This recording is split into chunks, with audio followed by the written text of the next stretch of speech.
Nao TV. Bienvenue sur El Nao TV, bino bato mesana toujours pour la biso na émission na biso tolo belengo. Le tozali le 5 février 2025. Je crois déjà 15h30. Toza awa na résidence ya honorable Denis Sanga oyo wapi apesi biso invitation to ya kosolila to ya baye kokutana na 5 na SCC lelo za masolo ya kosolola. Jusque là to ebité masolo nini oyo ba kosolola na tokotika biso nyonso tolanda masolo nini oyo bakoloba kati et après tokosonga na bino ensemble tolanda nano makambo nini oyo ekolobama lelo.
Pas de Félix Sekete.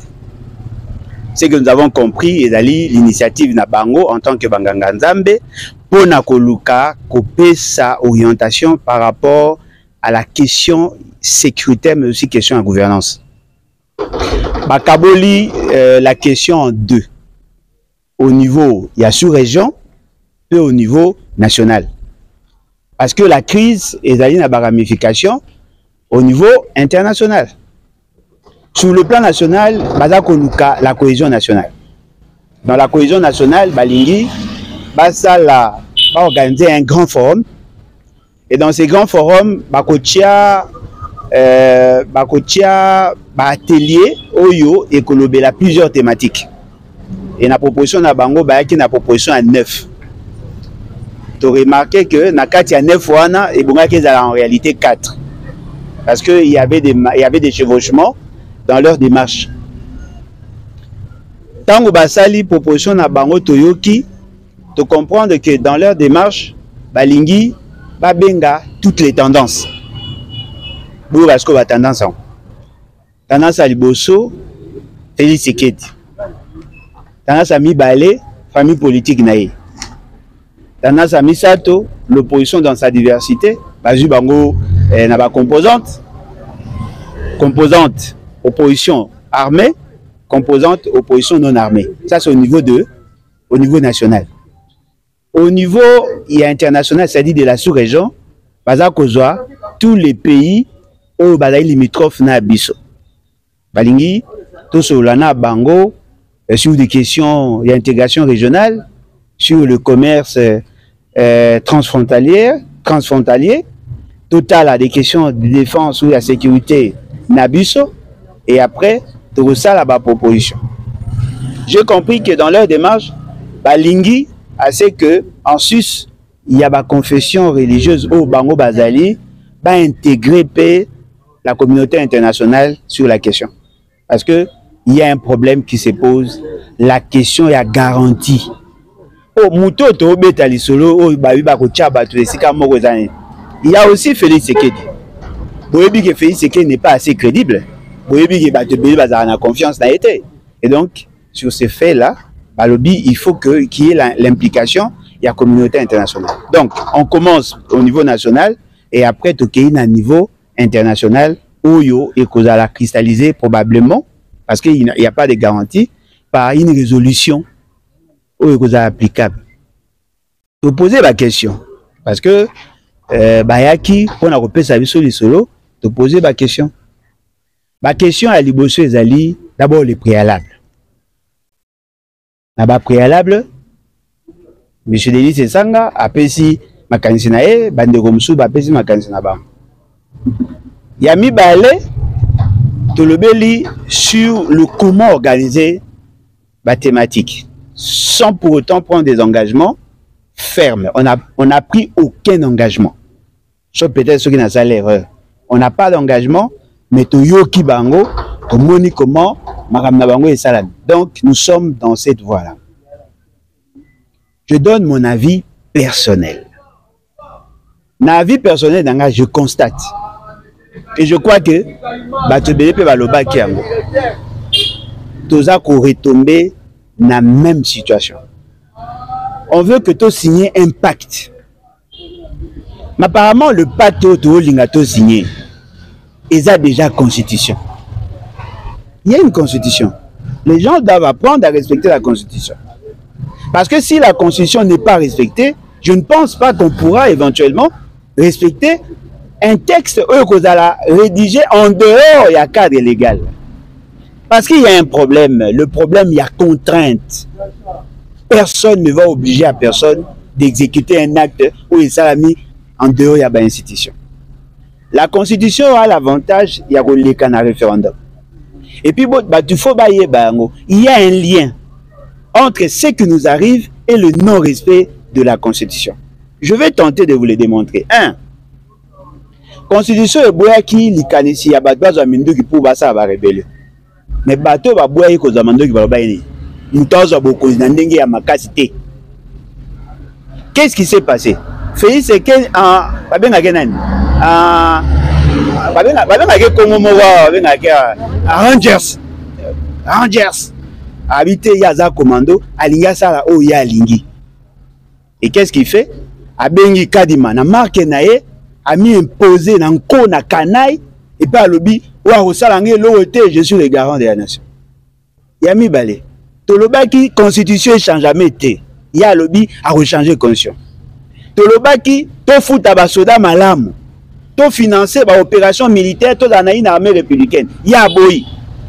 Tolobaki to tika ko signer ba accord na le yenge avec les pays voisins. Tout accord doit avoir l'assentiment de la population via ses représentants. Il y a ça libre engagement na le yenge.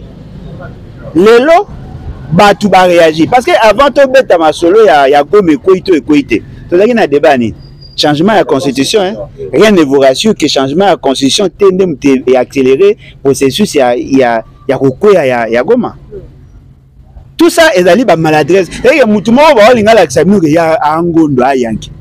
Non, namboga ba tebele yanki azalati. Soki ba ebisio bina na gauche, suka na gauche, poso côté na droite au côté banda mutus. Voilà les lots tozongi lisusu na débat, il y a comme ça la large consensus. Mais texte on a ceux qui les a respectés, on ne fera rien. Parce que le respect à texte n'est qu'au garantit biso la stabilité. Et donc nous sommes dans cette logique-là.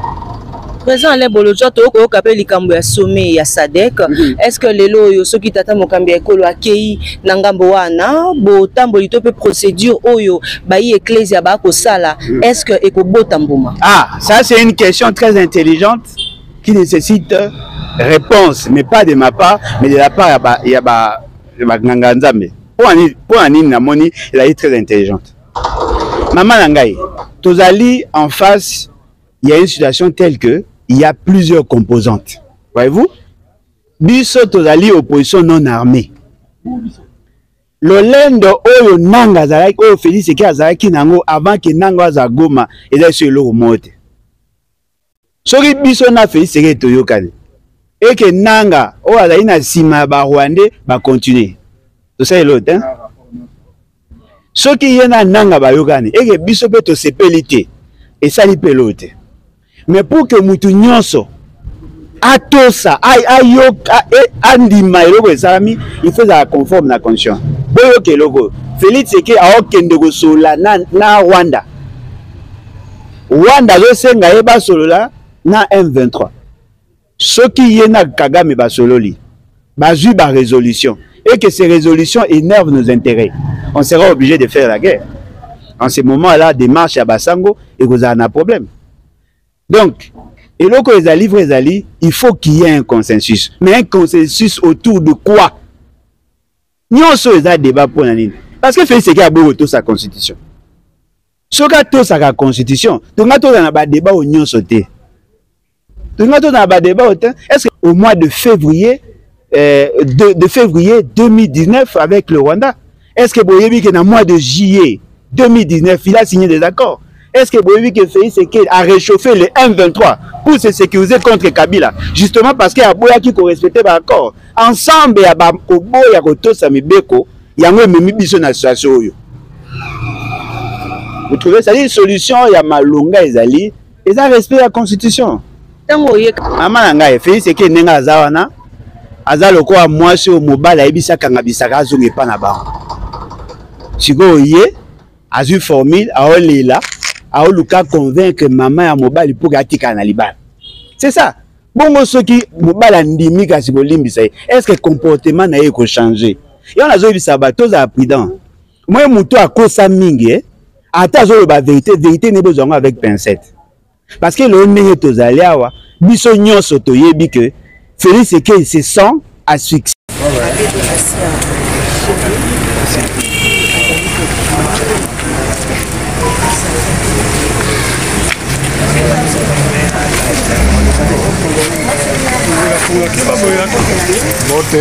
Est-ce que Tokoki Koyeba, les loyaux, Tomoni Bino Boye, comment on a baillé opposition? Est-ce que Ekozalate était Toko, Katenou, nous, Ezali Bosololi, Oh Yabino, Ezali Tenga, Momosu Supe Bako Solola? Est-ce que ce qui est Sika posant Félix Tshisekedi Toko, Kateba Kope, qui s'est Kokenda, ce qui est Simbi Kuna, vous allez continuer la même procédure au Boko Sala, comment on a baillé opposition, Bino, baillé Ecclesia catholique? Tout ça, comment on a baillé opposition, na bayi bato bazali na pouvoir, tokutana na mokonzi mboka Félix Tshisekedi, tokutana na Kamere, tozali siko pe inokutana basusu ya majorité. Donc tozali kokutana bayi bazali ngambo na ngambo parce que poza na biso ezali tovanda masolo tobongisa oyo ezali kotambola malamu te na mboka, tobongisa ngo na nzela ya lisolo esika te ezala na nzela ya mindoki. Tozela nini na bokuta na bino Monseigneur Solo? tozali kolika te soki bana mboka bafungoli mitema soki bazali vraiment na bolingo ya mboka tosolola biso banso tolobi na lopoto consensus donc tozala na tondima biso nyonso te mboka ezali na esika boye mboka esengeli kotambola na nzela eye po tokóma na esika eye bongo bayebasi mindoki bamona pe te ezali na ntina kozwa mindoki te pamba te ntina oyo bazwelaki yango mindoki ebongisami na nzela ya masolo. Matondo mingi. Merci. Nous avons présenté et je crois que avec tous les avis que nous sommes en train de recueillir, il y a lieu d'espérer à quelque chose de bon. Nous prions pour que le temps qui n'est pas avec nous puisse être bien exploité et qu'on n'aura pas l'objectif. C'est votre prise de position, la dernière, qui fait aussi polémique. Vous avez dit que vous irez à la rencontre de ceux-là qui ont aussi touché les armes. Est-ce que vous allez vous limiter à eux alors qu'on dit qu'ils sont soutenus par des pays voisins? Comment vous allez procéder? L'approche est d'abord nationale et puis on ne peut pas imaginer résoudre la problématique de l'insécurité dans notre pays sans aller au niveau de la sous-région de Grand Lac. Mais pour y aller, nous devons d'abord avoir un consensus national.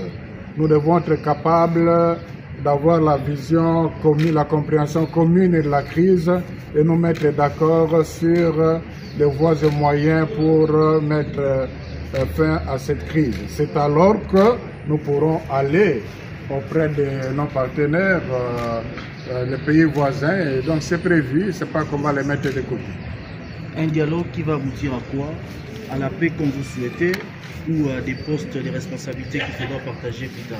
Je crois qu'à la différence des dialogues passés où on s'est limité aux faits factuels, où c'était les agendas de politique qui orientaient le dialogue, cette fois-ci c'est conçu de telle manière que ce soit les problèmes du pays. On est en train en fait d'imaginer, d'espérer avoir un consensus national sur la gouvernance du pays dans ses différents aspects, de telle manière que quel que soit celui qui prendra le pouvoir, qu'il puisse tenir compte de ce que les Congolais dans son ensemble auront produit comme réflexion afin d'amener, de diriger, de gouverner le pays pour l'intérêt supérieur du peuple congolais. Dernière question, il y a plusieurs accords signés par les passés qui ne sont toujours pas d'application. Qu'est-ce qui fonde de votre foi pour que cette démarche soit la bonne, alors qu'il y a l'accord cadre d'Addis Abeba qui peine à être appliqué? Vous croyez ramener encore une autre recette qui pourra changer les choses? Je crois que c'est la question qu'on nous pose partout. Quelles sont les garanties? Et je crois que vous avez cité un exemple, l'accord cadre d'Addis Abeba, qu'on devrait aussi revisiter. Pourquoi est-ce que ça n'a pas marché? Et nous sommes en train de réfléchir sur les garanties au niveau national. C'est le sens de la grande campagne que nous voulons lancer pour que le peuple congolais s'approprie le pacte qui sortira de ces forums, de ces réflexions. Et ça, c'est le premier niveau. Et nous ne sommes pas un pays isolé, c'est la globalisation. Il y a aussi possibilité de trouver auprès de la communauté internationale aussi un appui pour garantir ce qui est d'abord congolais. Donc, mais là, ça dépend aussi de la bonne volonté de chaque partie prenante, mais c'est surtout de la détermination de la population à protéger ce qu'il aura reconnu comme ayant été comme étant la voie de sortie de crise, la voie de bien-être, la voie de la paix durable. Denis Sanga, vous êtes président du parti En Vol. Pour les constitutions nationales, vous avez reçu le père religieux qui vous présente justement leur recette, plan de sortie de crise. Comment vous avez jugé ce qu'ils vous ont présenté comme plan de sortie de crise? D'abord, il faut dire qu'aujourd'hui, la logique exclusivement militaire de tout militaire a montré ses limites et qu'aujourd'hui, la solution est essentiellement politique et diplomatique. Et il faut explorer toutes les voies pour qu'une telle solution qui épargne à la fois les vies de nos concitoyens et préserve la stabilité de notre pays et l'intégrité de notre territoire par-dessus tout, puisse voir le jour en associant toutes les ressources. Et donc, une initiative prise par nos pères spirituels nous paraissait d'intérêt d'être entendue. Nous avons formulé, en ce qui nous concerne, un certain nombre de préalables, mais aussi un certain nombre de contributions pour pouvoir notamment faire face à des écueils que nous avons rencontrés par le passé et répondre aux contraintes de la situation telle qu'elle se présente aujourd'hui. Mais quels sont ces préalables quand par exemple le père prévoit justement les discussions avec ceux qui sont qualifiés de terroristes? On parle de 3000 personnes tuées du fait de leur activisme. Quels sont les préalables? Elles sont là, c'est un processus qui vient de démarrer et nous pensons qu'on en fera bon usage en les communiquant à qui de droit, parce que dans ce processus, il y a des responsabilités. Il y a des gens qui ont pris des décisions pour qu'on en arrive là où nous sommes. Il y a des groupes qui ont agi de façon contraire au pacte républicain, à notre constitution, à nos lois et à la façon de pouvoir vivre ensemble. Donc il faut corriger tous ces éléments-là pour que le pays puisse retrouver sa vraie respiration, qui pour nous est une respiration démocratique qui n'a plus sa place aujourd'hui. Et c'est pour ça qu'une telle initiative qui associe la dimension politique et diplomatique nous paraît être la bienvenue, à la condition de répondre à l'inclusivité, à d'autres critères, notamment celle de la redevabilité, de la responsabilité des uns des autres, et surtout tenir compte de l'intérêt de nos concitoyens et non pas ceux de la classe politique. Merci.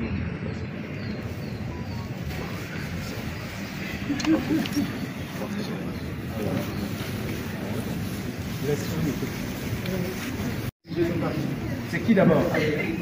On vole, après on vole qui? Les battes. Les battes. Les battes. Après le bat. Après le bat, elle est.